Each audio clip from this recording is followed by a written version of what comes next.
Hello. Good evening, everybody. Welcome to today's chatting stream. Hope you're all doing well today. Hope you're all doing fine. So basically for this chatting stream today, I have a variety of topics that I'd like to talk about. It'll be range from all sorts of different things, so there's nothing actually specific or actually focused on one certain thing. I'm planning on working on that, well, rather going to have that kind of stream eventually, maybe next week. I'll probably talk about it in a bit later. Oh, good evening, Alex. It's good to see you here. So, alright. So, first things first. As you can see, this box over here. This box over here. I wanted to make it as the chat box, but I gave up. I gave up in order to find a way in order to make the text boxes smaller. So I decided to make this a topic box. So whenever I want to talk about a certain topic, I'll just type a new topic here. Still a very useful, very effective way of using the layout. Maybe eventually I'll try to get a better layout in order to have a proper chat box so that the chat would appear in it instead of like putting it at the top left. Like having it in the top left would be very useful for games that I play in full screen, you know, that doesn't need a layout.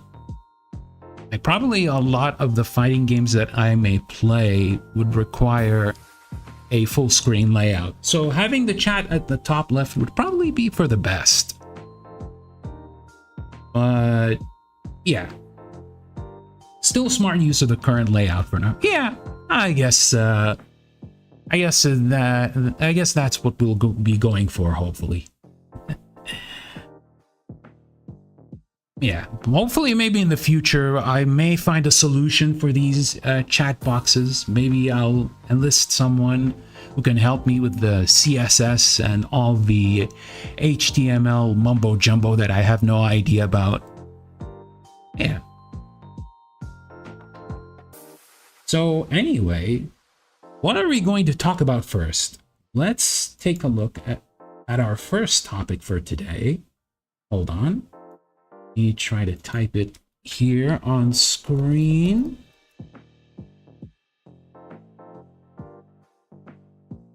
Here we go. Reina in Tekken 8. Now, I don't know if a lot of you are familiar with Tekken or are following Tekken 8, but yesterday they revealed the final character in the game's roster, and her name is just simply Reina. So who is Reina? Who is this character? Everyone started to say that she's probably a certain character's illegitimate daughter, a character who's supposed to be dead, but I don't think he's actually dead. But she managed to show a bunch of familiar moves that a lot of Tekken fans immediately recognized. Okay, I know a bit of web dev, but not sure if I could help you with layouting though. Oh, it's okay. It's okay. I appreciate the sentiment though. But anyway, back to Reina though. What interests me about this character is that apparently she has a very big role in the game's story mode. And for those of you who don't know, Tekken 8 story mode is focusing on, once again, the Mishima family. You know, that extremely massive, extremely huge family that has so many bastard children that, yeah, it's goddamn complicated. It's goddamn complicated, and it may as well be like some kind of daytime soap opera, but with a lot of punching. So I want to take a look at the PlayStation blog entry about Reina, because there's some interesting stuff in there. Hold on, let me just get the window up. Hold on. Aha. Oh wait, I scrolled it a little bit at the bottom. Just a moment. Ah, here we go. Okay, Tekken 8 director reveals details on new characters Reina and Victor. We're not going to talk about Victor right now. Victor is, well, Victor's kind of cool, but I want to talk about Reina a bit more because I honestly really like her design. So let's learn about the duality of Reina and her Mishima style karate. So today we're happy to reveal two fighters joining Tekken 8's roster. Reina, who employs an acrobatic fighting style rooted in Taido, and Victor Chevalier, who utilizes Super Spy CQB in combat. In this PS blog post, we'll dive into the design and the story backgrounds of both. Now, we're not going to look at Victor. And look at this character. Look at this character. Look at this character and look at this design. Look at this design. I honestly feel like, yeah, right? You watched her video, right? Yeah. I honestly like her style. It's like, it's very modern, but also very simple. It's not too busy. It's not too overdone. Like, there are a lot of designs in Tekken 8 that are way too busy. Way too damn busy. Like, I think, like, it's cool that they're trying to make the designs a little more refreshing compared to their older versions, like compared to the previous Tekken games, but some of these designs go a little bit too ham, I feel. Like this design is nice, simple, quaint, and you can see from her expression, like, she doesn't seem like a very nice person, doesn't she? It doesn't seem like a very nice person. So Reina was a character who was conceived during Tekken 7's story development a decade ago. I've been developing this character for the longest. Well, that's kind of wild. She plays a vital role in Tekken 8's story, The Dark Awakens. Ooh. I'm pretty sure it's going to be a story that is full of edge, just like the other Tekken games. Despite her fashionable and charming appearance, she exudes a charismatic sense of evil, reflecting her character's duality in both personality and fighting style. Ooh.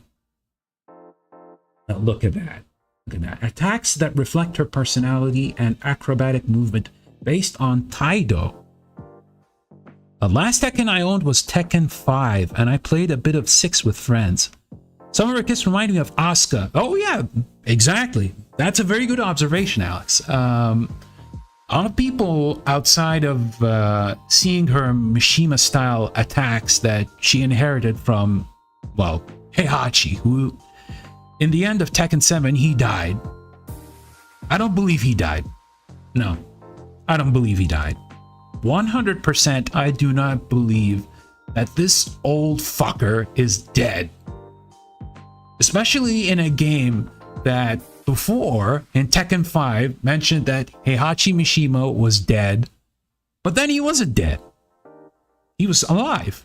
He was alive in Tekken 5, and then came back in Tekken 6, and then came back in Tekken 7. He was thrown in the end of Tekken 7 in a volcano, but, you know, I don't trust fighting games and people and characters staying dead. They can't stay dead. They're too popular to stay dead. Another good example in Tekken is Jun Kazama, right? Everyone thought that Jun Kazama, who is of course Jin's mother, right? Jun Kazama, everyone thought that after Tekken 3, she was killed by Ogre, right? But now she's back in Tekken 8. And the explanation? Oh, she was just hiding. Why would you even hide when you know that your son in Tekken 6 caused a third world war? What kind of terrible mother are you? Seriously, I hope they have a good explanation for this because, yeah, I don't know. They just can't have dead characters, apparently. They just can't have dead characters. Yeah, they just can't have dead characters whatsoever. It's insane. That guy literally comes back strong. Yeah, well, that's how the Mishima bloodline works. That's how the Mishima bloodline works. Anyway, Reina employs an acrobatic fighting style rooted in Taido, using swift and brutal techniques such as knife hand strikes, eye pokes, and scratching to reflect her character. Ooh. Eye pokes and knife hand strikes. Certainly unique. She utilizes a special movement called Sentai to close the distance quickly and launch rushes, while Unsoko allows her to deliver powerful attacks with agile footwork, demonstrating a speedy and aggressive combat approach. Yeah, so as we've seen in the trailer, she's pretty fast. She's a pretty fast character. In addition, Reina somehow acquired techniques like Wind God Fist and Spinning Demon, synonymous with the Mishima-style karate, and even exhibits a power fighter aspect, delivering powerful moves from the Heaven's Wrath stance once used by Heihachi, who is now deceased. I wonder why he's mentioned here. Surely she has no relation to Heihachi, does she? Her offensive capabilities near walls in particular are among the most potent of all characters. Okay. Reina is a character that emphasizes duality in various aspects. To create a distinct counterpart to the powerful Mishima-style karate, we chose Taido as the second fighting style. So she has two fighting styles. Taido is known for his graceful and speedy movements with sharp and agile attacks. When producing Reina's Taido techniques, we collaborated with the renowned expert Mr. Tetsuji Nakano, who has won the Taido World Championships 4 times. Oh, that's some dedication right there. I'm not surprised because a lot of the martial arts represented in Tekken, they actually go back to actual martial artists, which is pretty cool. I honestly feel that's pretty cool. Mr. Nakano is not only knowledgeable in Taido, but also in various martial arts. His advice on brutal techniques helped bring out the distinctive features and personality in Reina's movements even more. Yeah, so I think she's going to be a pretty strong character. Look at this. Nice punch, and the effects. The effects in Tekken 8 are... I know some people said that in the betas of the game that the effects are a little bit overdone, and I agree. Honestly agree. But I feel they're actually pretty cool. They're a good way in order to show power of the Unreal 5 engine that they're using. So yeah, I'm honestly pretty impressed. Yeah, I'm pretty good. A design that emphasizes the duality in Reina's character. We're eager to work with Miss Mariko Shimazaki, who had previously contributed as a designer for characters like Kazumi and Josie in Tekken 7. By the way, Ari Shimazaki is also the mother of Bayonetta. She is the original character designer for Bayonetta, so yeah, she has some pretty good designs, if I do say so myself. We contacted her to handle the design during the early stages of brainstorming the character concepts and keywords, despite giving her a challenging task of capturing a genuine martial arts appearance with a bold fighting style that blends elements of Taido and Mishima-style karate, while being a young woman who appears somewhat mysterious and has that duality. She delivered an exceptional design. Yeah, I agree. Thanks to the design proposals we received from Miss Shimazaki, the grand direction for Reina was clear from the beginning. In creating the 3D model, we worked on incorporating elements related to her hidden background and duality, and how to shape it into an appealing design. So please do keep an eye for these aspects. Yeah. Like when I saw that intro where she gets up the chair and has that expression in her face. Yeah, I know this girl is gonna be bad news. This girl's gonna be bad news.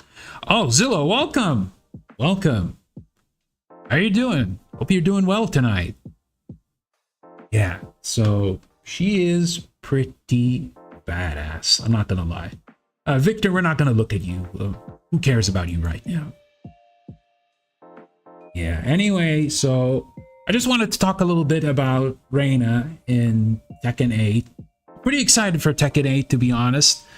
I'm surprised that there aren't many new characters, I'm sorry. There's only 3 new characters who are in the game. Azucena, who is from Peru, who loves, whose her entire gimmick is just coffee and dodging attacks. She's fine. I like the peppy characters. They're pretty cool. Victor, who is that, you know, guy who uses the gun and the sword. French guy. He's not bad. And then there's Reina, who I talked about a little bit earlier. So yeah, I'm kind of excited for Tekken 8. But I feel next year might be a little bit hard when it comes to getting games. Because alongside Tekken 8, there's also Under Night in Birth 2. That one I'm very excited about. It's another fighting game. It's a 2D fighting game. And Grand Blue Fantasy Relink, which is another Grand Blue game, which is different from Grand Blue Versus that I played a few days ago. It's an action RPG. It's and it can be played by 4 players online. Just the quests, though. It's a single-player game, but if you want to play the quests, you can play with 4 people online. And it feels closer to somewhat like, how can I say this? Yeah. Like when you team up and do quests together, it's kind of like Monster Hunter. It's Monster Hunter, but not really Monster Hunter. I see Tekken is in January, so like 2 months. Yeah, it's like in 2 months. The problem is, like I said, Under Night 2 is coming out in the same day as Tekken 8, and a couple of weeks later, I think in February 14th. I'm not sure about the date, but it's around February. There's going to be Grand Blue Relink, so I have to think twice to see which one of those I'll be able to play. And if I have time, who knows what might happen. I might be a little bit busy in regarding things. But yeah, I think we can move on to the next topic, which is... Hold on for a moment.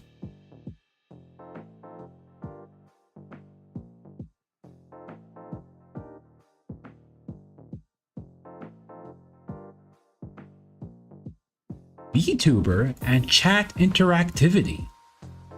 So in the morning, there has been an interesting discussion that I had with a few friends regarding VTubers, or maybe even streamers as a whole, and their interactivity with their chat. Like, what do I mean by interactivity with their chat? As in remembering names, remembering the things that they did, remembering statements that they mentioned before in the chat. So some people have been thinking that that some streamers may focus on certain regulars, like people who are always on the chat all the time, and basically anyone who is like sometimes lurking or sometimes just mentions like one statement in the chat or mentions something related to the chat remains ignored. But I honestly feel that if a chat is usually big, like say over 1,000 people or even like 500 people, it might be a little difficult. I honestly feel it might be a little bit difficult in order to focus on all the people in the chat, like, I wouldn't be even surprised that you'd find some names. You wouldn't find streamers mentioning exact names. Yeah. So it might be a little bit difficult to have. So I would feel like people wouldn't be too discouraged when their chat message isn't read, because it's a little bit difficult for a streamer in order to focus on the chat and or remember who is that person who usually comes in the chat. In a smaller stream though, or something like has like 50 or like even 100 people, that could be possible. That could be possible, I feel. That could be a lot more possible. There are always exceptions to the rule. Like, I know, for example, and probably you guys know as well, Ali from Hololive Indonesia, she's probably one of the most prominent examples of VTubers or streamers who remembers every single person who shows up in her chat.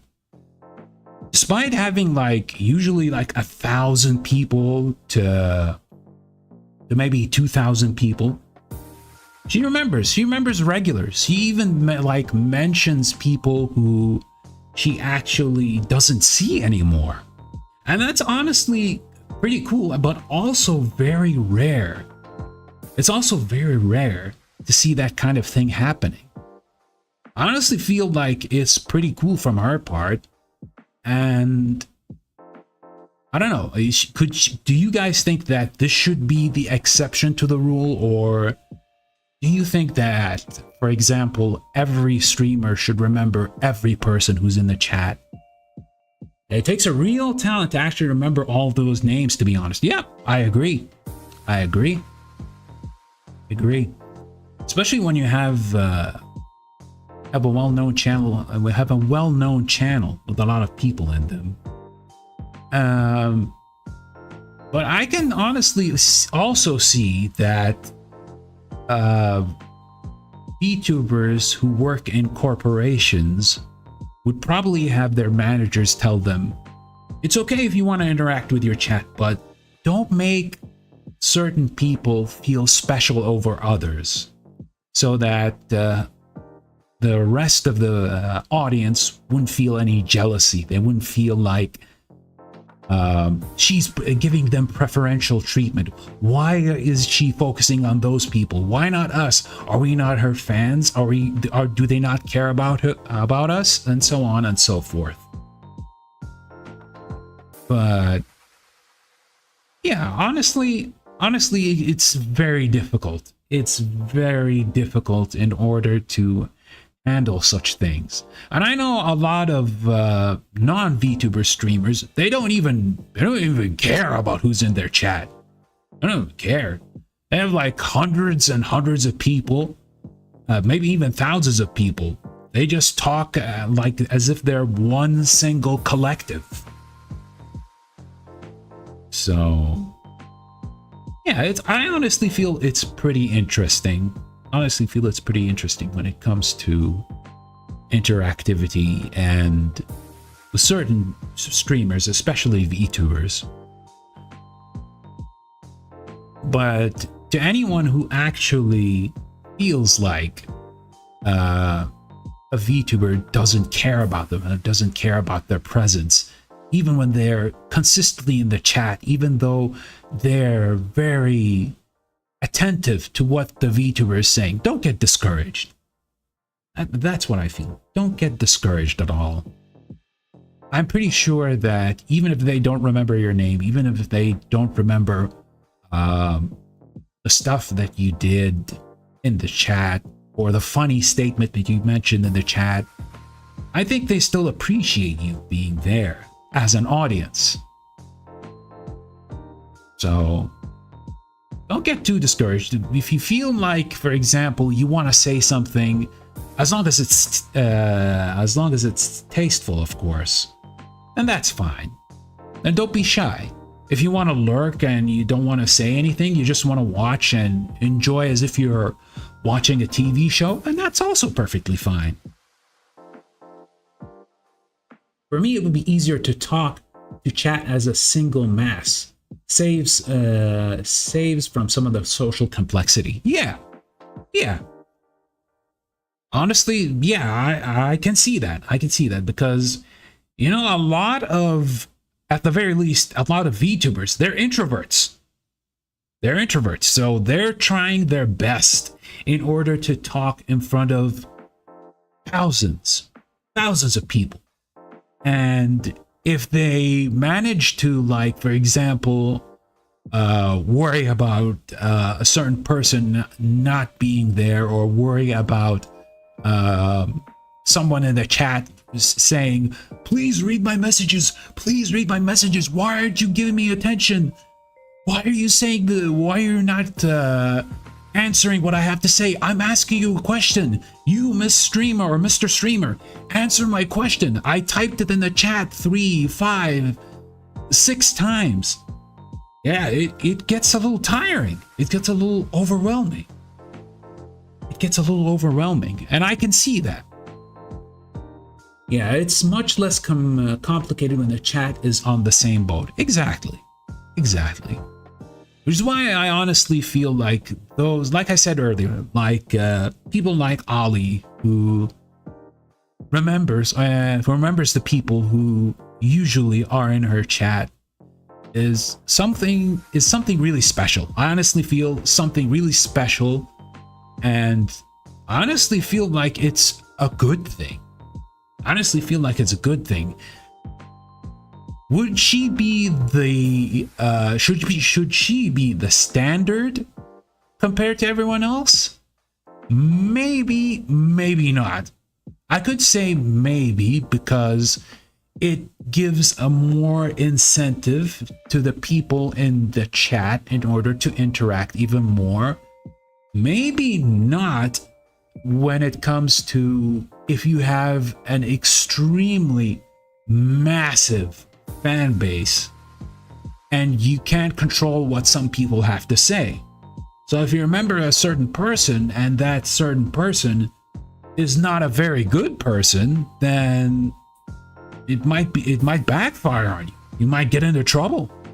You might have some crazy incident that might happen, like cyber stalking or bullying other people and whatnot, or someone feeling superiority compared to everyone else. It could be quite complicated. But yeah, that's what I honestly think. If I want to have a comment read, I have a rule of typing twice. A third time is too much, and maybe the streamer is not in the mood to answer it. Yeah, pretty much. Yeah, I do the same thing too when I'm in the chat as well. I don't do that very often because I worry that I feel like I'm spamming. I don't want to be looking like some kind of weirdo spammer who's just like yelling for attention. It feels like you're a kid trying to yell at your mom to give you the cookies from the cookie jar, which you can't reach up in the cupboard. If that's a good analogy. But yeah, I feel exactly the same way, Alex. I just expect my comments to not be read, so being read is just a bonus. You know, Zilla, I think that is also a good mentality to have.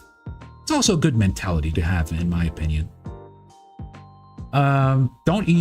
Just don't expect it to be read, but if it's read, yeah, it feels nice. It feels cool that they read my comment, especially when it comes to something funny. And yeah, and then we get into those who really want to seek attention. And I mean, seek attention in a bad way. Like sending red super chats in order to say something, Very sus. Yeah, those kind of people, you do not want them in your community. Like, they just want everything to focus on them, and they just want their 5 seconds of clout. Those kind of people, the sooner that they're weeded out, the better. Honestly. That's what I feel. I strongly dislike those kind of people who just want to make it about themselves in a bad way, not in a good way though, because there are some people who send messages via super chats and say very good things like, I managed to finish college, or I managed to get a new job. They want to feel happy, and in a way to express their happiness, they send a super chat. That's good. That's good. You get congratulations from the streamer themselves and from the chat too. It's also for birthdays. Now, these kind of things, they are focusing on you, but it's just a way for the person to share their happiness with their favorite streamer and with their favorite community as well. Shame that some people in the chat might take a bad super chat and then just run with it. Yeah. That's a sad thing. I mean, something that should be the gold standard that everyone should know is RBI. Report, block, ignore. That is the most important rule that you should go with in any chat room, no matter who the streamer is. Because, you know, these troublemakers, they just want to come in and they just want to ruin your day and ruin the streamer's day. So why give them an opportunity? You shouldn't give them an opportunity. You shouldn't give them a chance. You should just ignore them, or just quietly just report them or block them or ignore them. RBI. Just keep it simple. Just keep it simple. You don't need to bother with those kind of people, because that would overall dampen the mood. And of course, we're here just to have fun. We're just here to have fun. We're just here to have a good time. We just don't want to have some person come in and just try to get their 5 seconds of clout. Yeah. It's unfortunate, but, you know, it is what it is. There are some people who just love doing that, unfortunately. But it is what it is. We just got to do our best to not give them that chance, not give them that opportunity, and just relax and enjoy and just keep watching. Yeah. Just keep watching. Yeah, that's all what I have to say about this subject. So let's move on to what I have in mind next. And it's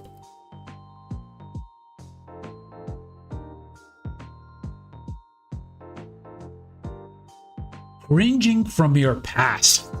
Now, what do I mean by this? So, as you guys know, I started streaming this Saturday. And like I said in the first stream, it's going to have a lot of scuff, right? And I remember, and it still has a lot of scuff. I still had a lot of scuff, like in the Kukiyomi stream. 1/3 of the game that I played was played without sound. Wow. Yeah, that's a professional streamer skills right there. And if, for example, if I'm going to continue, hopefully continue streaming, because, you know, so far I'm having a lot of fun. And even if, like, I have, like, not many people watching, who cares? Who cares, right? I don't have many people, but I'm enjoying what I'm doing right now. Like, having, like, both you and both Alex and Zilla being in here, that makes me happy. It makes me really happy. Like, even if there's, like, one person who's watching, that makes me really happy. It makes me really excited to do more, to work even harder. Maybe in the future, I may get 5, 10, 20, 50, 100 people. But as long as I'm still enjoying this, as long as like even one person, even one single person watched it or even just gave a little thumbs up on the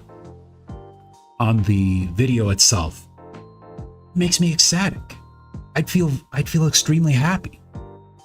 I feel very happy because, you know, it shows to me that despite your shortcomings, even in your beginning, someone is there looking at your stuff. And to me, that feels like the world to me. I'm not even exaggerating, guys. I'm not even exaggerating. I am happy when I get to do something that I've always wanted to do. I've always wanted to do this. And even if we start slow for a very long time, it just makes me feel elated. It just makes me feel elated. I'm not even exaggerating. It just makes me feel happy. Just makes me feel really happy. But as I said, cringing from the past. If, for example, I get to do this for a year, who knows? Who knows what might happen if I get to continue doing this for a year. And I know there are some other streamers or other VTubers who look back at their streams and just cringe at themselves. And I say, oh, what in the world is this? What in this world is this guy doing? And they're talking about themselves. They're talking about themselves. They say, oh my God, this is so cringe. This is so terrible. How did you even do this? How did you let even people see this? What is wrong with you? What is wrong with you? But I am in the opinion that says, never, never, ever cringe from your past. Never.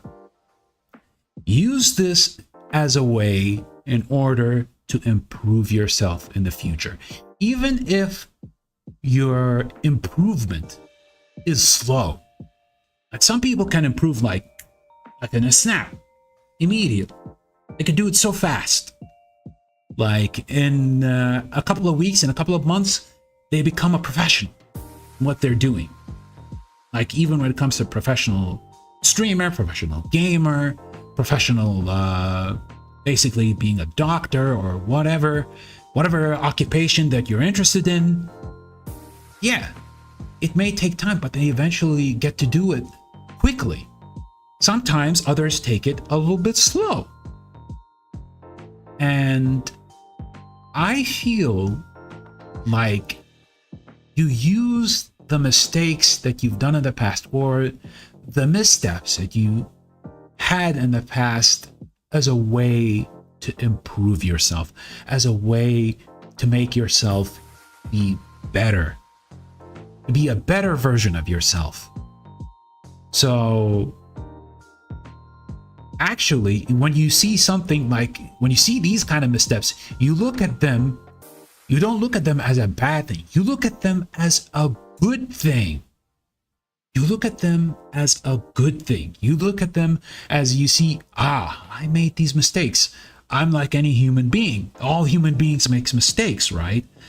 Of course, the mistakes depends on the severity, but these kind of mistakes are like the small ones, the not so serious mistakes. Now, serious mistakes, that's another story. If you've done a serious mistake, then good luck with that. But I meant like small things, like scuff in a stream, for example. These are small things.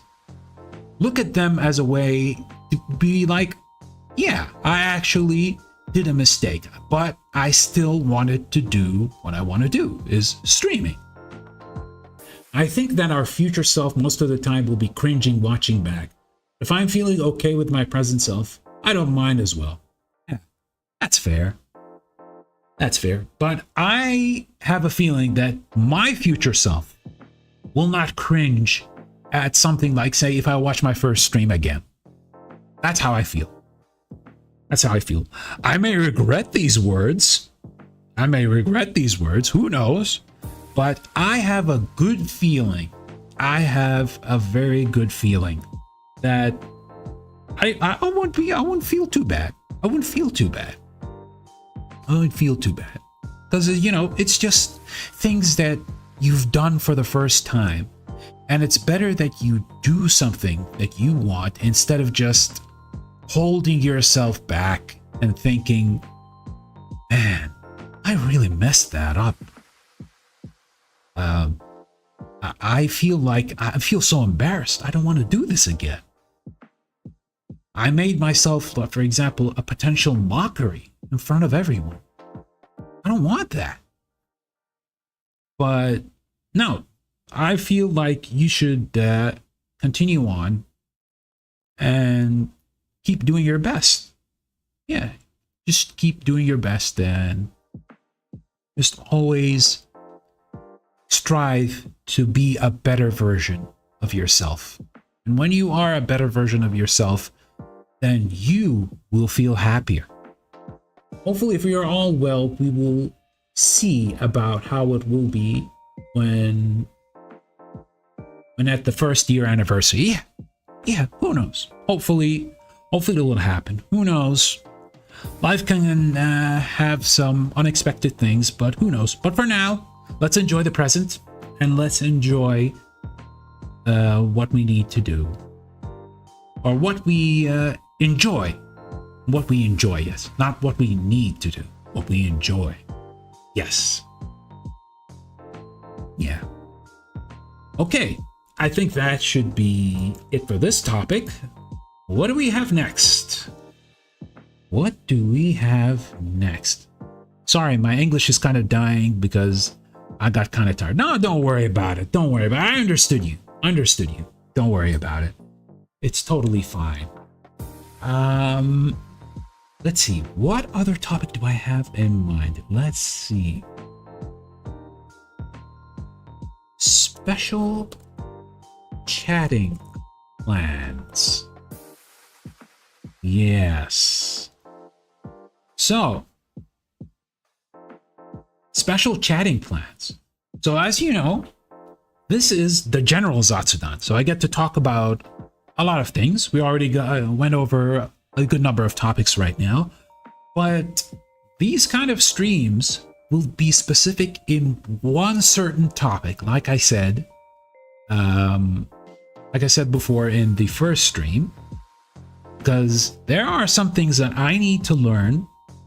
Well, not really need, but I need to know more of. I need to acquire more knowledge because I feel like I might be a little bit lacking compared to everyone else. So I have the first 3 streams. I don't know when they will be happening, but I think one of them, I'll try to do one of them maybe next week or the week after, right?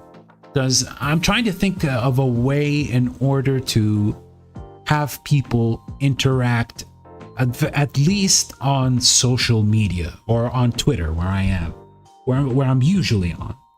So first up, Vocaloid.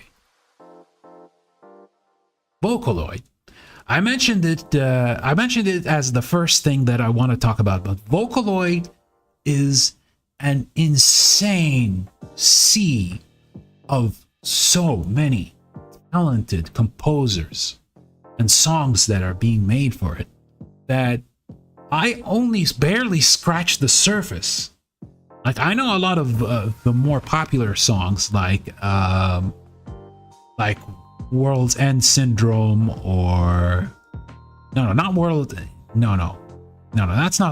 the name of a game. My bad. World's End Syndrome is a game. Hold on, let me look this one up. Hold on. Let me see. World's End Hatsune Miku. Ah, World's End Dance Hall. Yeah, that's the one. World's End Dance Hall. And I know the more popular stuff, like, for example, Rolling Girl, or... And, what else? What else? Senbon Zakura. And... why can't I remember? Why can't I remember so many Vocaloid songs? See, my memory is failing me in a lot of Vocaloid songs. See, that is why I want to make the stream. I want to ask, for example, on Twitter, give me one of your favorite Vocaloid songs of all time, and I get to listen to them. The only problem is I can't play them on stream because, you know, I might get copyrighted, but I'll probably link them in the chat so that I'd be able to listen to them for the first time and probably express my thoughts in what I think of the song. Is it going to be a classic? Is it going to be my favorite thing of all time? Yeah, I do want to know a lot more about certain Vocaloid and certain composers that I may probably did not listen to before. And then next up, Granblue. Not so surprising, huh? Yeah, I want to talk about the mobile game itself. I have been playing Granblue for around, I think around 4-ish years now? Around 4 years. 4 years I've been playing Granblue. These days I've been playing it on and off, but I really want to talk about the game. I really talk about the mobile game, about the story, about the characters, maybe introduce new people to the game. And don't blame me if you get to play the game and then you get addicted to gacha. That's on you, my friend. You know how to control yourself. You're an adult. I can't be responsible for your money. You are responsible for your money. But I really like the world building that is happening in Granblue. And like I mentioned a bit earlier, the character designs and yeah, and the gameplay is fine. It's certainly grindy. It's definitely grindy. But that is not going to be my focus when I talk about Granblue. I want to talk about Granblue and like show some of the designs, some of my favorite designs, some of my favorite characters. Maybe even have the game on stream itself so I can show you guys. But yeah, I want to talk about Granblue. Okay, let's see. What if I'm already a gacha addict and I want to try the game? All right, you can try the game. Sure, you're a gacha addict and you want to try the game? Feel free to, my friend. I ain't stopping you. But I'm just trying to say, like, don't blame me if you get to pay too much money in order to roll, to do a 10 roll. It's not my problem. But here's the thing about Granblue. Granblue is probably one of the most generous gacha games in giving you free stuff. In fact, it's one of the best gacha in giving you free stuff. Like during the anniversary and during the end of the year, they have Granblue Fest, which is like a big, massive convention that's run by the developers of the game, Cygames, where all sorts of cool announcements for the game is being done. They get the voice actors from the mobile game to do a bunch of live mini games.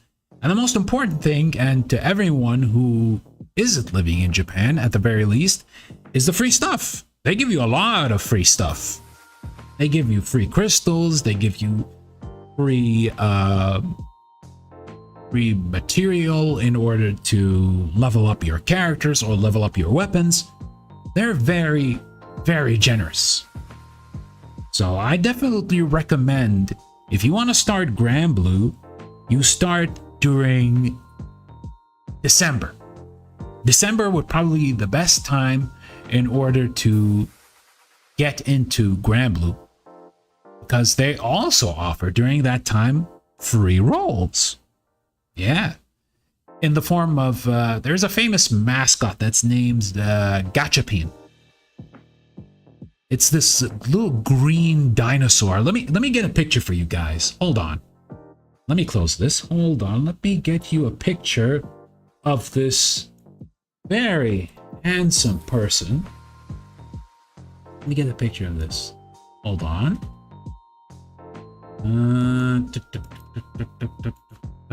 Where is it? Let me get a good quality picture of it.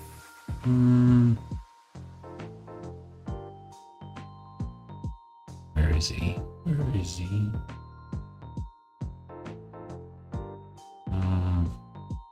I'm finding the Nendoroid right now. Hold on.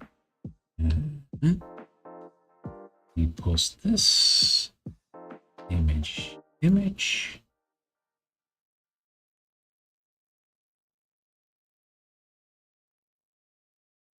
Wait, that didn't get saved? All right, hold on.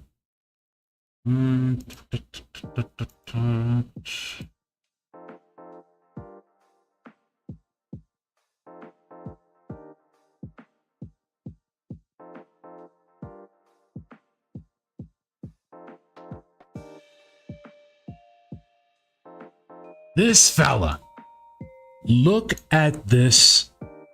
Look at this fella. Look at this boy right here. This is Gachapin. This is Gachapin. He's a famous mascot, famous Japanese mascot, who, let me remember what he does. Let's see. Oh, he's a TV character. He's a children's TV show character. He's a children's TV show character who apparently finds his way to be in so many things in Japanese media that it's kind of surprising. So this little fella here has something called the Gachapin wheel, right? So every day you get free rolls. You get free rolls. You get free rolls depending on the roulette that gets spinned. You may get, for example, 10 rolls. You get 20 rolls, 30 rolls, maybe even 100 rolls if you're lucky. And by the end of the Gachapin season, you get free 200 rolls automatically. So if you have a certain character you want to get, you'd hope that you get them in these 200 rolls because they are quite generous. So yeah, like I said, Granblue is a very, very generous game. All right, so let's move on to the third topic that I have for the special chatting, and it's probably going to be rival schools / Project Justice. So what is that kind of game? This is a little bit obscure. Rival Schools / Project Justice is a couple of games that have been made by Capcom that focuses on a Japanese high school aesthetic. And it's honestly one of the more underrated fighting games that Capcom made, but in terms of character and in terms of how the story goes, it's pretty much unique for its time. I know there was a lot, and there's still a lot of high school based stories, especially in anime. But in a fighting game, I don't think that hasn't been covered before. The fact is that it also has a very hilarious sense of humor, so I'd love to show you guys how the game plays, and again, some of the character designs. It's pretty fun. It's pretty silly.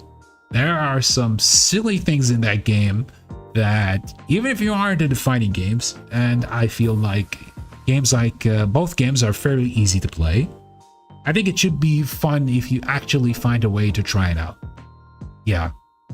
So that's what I have in mind when it comes to the special chatting plans. I may think of more in the future, but that's what I have at the moment. If anyone has any suggestions in the future, I may probably mention it on Twitter or have a hashtag related to it. Yeah. It should be pretty fun, I feel. Should be pretty fun. All right. So, what is up next? What is up next? Oops. Let me change this. What do we have next? Our next topic is going to be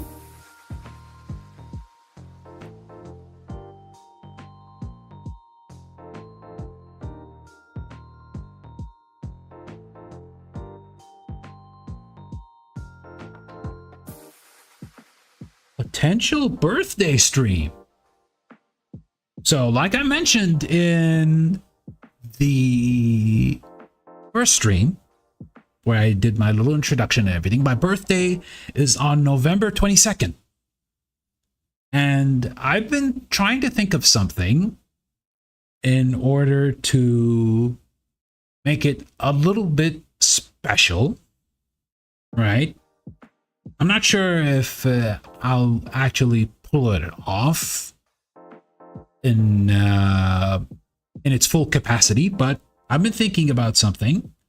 I've been thinking of probably playing some Street Fighter 6 and picking and trying to see how far I can go in ranked with Dalsim. Why Dalsim, you may ask?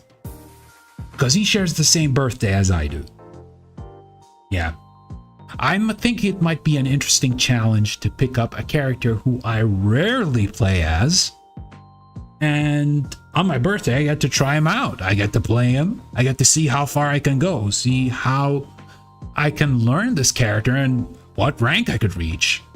So in Street Fighter 6, there are, let's see, the ranks are, to be exact, Rookie, and there's Iron, and there's Bronze, and there's Silver, Gold, Platinum, Diamond, and Master. I don't think I'll reach Master anytime soon with Dalsim, because Dalsim is not a very easy character. He's not a very strong character in Street Fighter 6 as well. He's not bad, but he's not very strong compared to other characters in the game like JP or Ken or even Guile. But I wanna give old Sim a try. I wanna see how far I can go. I was thinking of having it to be an 11-hour stream, because, you know, we're in the 11th month of the year, but it may be a little bit too much. It may be a little bit too much because I'm not sure yet if I can do long endurance streams. Yeah, I'm not sure if I could do long endurance streams, at least not yet. At least not yet. So it'll probably be something like maybe a 4-hour stream or something, maybe around that time. But that's what I'm trying to plan. Yeah. Also, I'm not sure if I'm going to have a countdown or anything because there's not going to be anything special in the countdown. I'm not going to do anything special in the countdown. So we'll just straight up go to just playing Sim on my birthday. Yeah, we'll see. We'll see though. Maybe plans may change, but that's what I have in mind right now. That's what I have in mind right now. I think it might be pretty fun. Having experienced a new character and see how far you can go within a limited time. Yeah, it's an interesting challenge, I feel. So, we'll see. I think it'll be fun either way. But speaking about streams, let's talk next. The next stream. What's coming up next? coming up next. So let's see what's coming up next. Let me show you guys the thumbnail. Where is it? Where is it? Here we go. And it's this. Slay the Princess. So this game I've managed to see on Steam by coincidence. Let me make this a little bit smaller. Yeah. So I found this game pretty interesting when I saw it by coincidence on stream. The basic gist of this is that you are alongside a princess. She looks sad. She looks, you have to... You feel sorry for her. She looks like a very sad-looking person, right? She seems fine. She seems fine. She seems like she's trapped in something. But then you get to find out that you're gonna have to kill her, or else she'll kill you. So I'm like, and then I saw the trailer and I saw all sorts of eldritch abominations coming out of her. I said, what the hell is that? I want to play this immediately. So yeah, I definitely want to play this next because I also heard a bit of the voice acting. The voice acting is stellar. The narrator and the princess herself. I believe the princess herself is also a VTuber as well. That's pretty cool. That's pretty cool. But yeah, that is going to be the next stream. I'll probably, maybe I'm going to do that tomorrow. Yeah, I'm going to try playing it tomorrow. Probably at the same time as I started this Zatsudan stream today. So around 5 p.m. GMT, 12 a.m. GMT plus 7, and 2 a.m. JST. Yeah, probably at the same time. I wish I could stream a little bit earlier, but I don't know. Time is not very kind to me when it comes to certain things, and because, like I said, early in the day I am busy at work, so it might be a little bit difficult to have an early stream. However, there is a positive. Next week, because I didn't mention this before, but I am working at a desk job at a school. So next week we will have a week off. So potentially we could have earlier streams. Much earlier than this.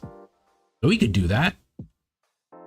But between you and me, guys, it honestly also depends on the people who I watch as well, if they're streaming or not.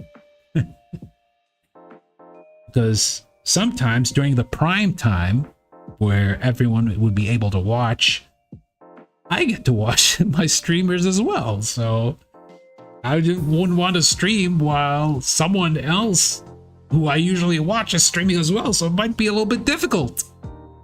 It might be a little bit difficult. But for now, I will hopefully try to play Slay the Princess tomorrow at the same time as I started the Zatsudan today. Yeah, I'm looking forward to it a lot. I really love the animation that I've seen in it, and the art style is really good. So if you're excited for that, hopefully I would be seeing you guys on that stream. I'll probably put the waiting room a little bit after I'm done with the stream and probably tweet about it afterwards. Yeah. I'll probably tweet it after I say the Otsu tweet for the stream. Yeah, but I'm excited. I'm super excited. I never mentioned this before, or I probably mentioned this before. You guys probably know You guys probably know that I enjoy story-based, like, visual novels. I like the visual novels a lot. Like one of my most favorite visual novel is House in Fata Morgana. Now, I'm not sure if you guys played it, but that story managed to tug my heartstrings so hard. And I was just like playing it. I'm not playing it, reading it for like almost 4-ish hours a day until I managed to reach the ending. And the ending almost made me cry. Seriously. The House in Fata Morgana is probably... Oh, I'm not even exaggerating at this. It's probably one of the best visual novel stories that I have ever witnessed. And I also love the art. The art is gorgeous. The art for that game is incredibly gorgeous. So if you haven't read that yet, please read it. Please do. But if you did, then excellent. I'm glad you managed to experience it.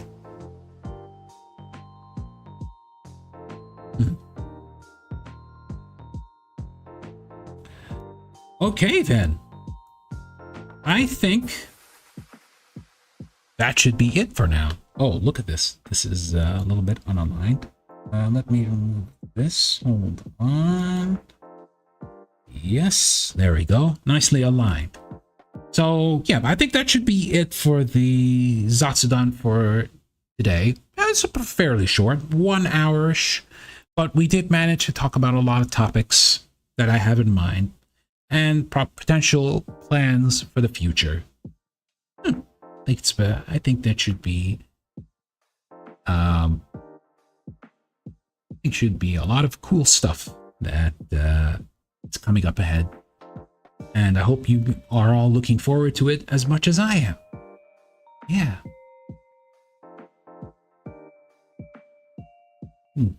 Fairly excited. Fairly excited.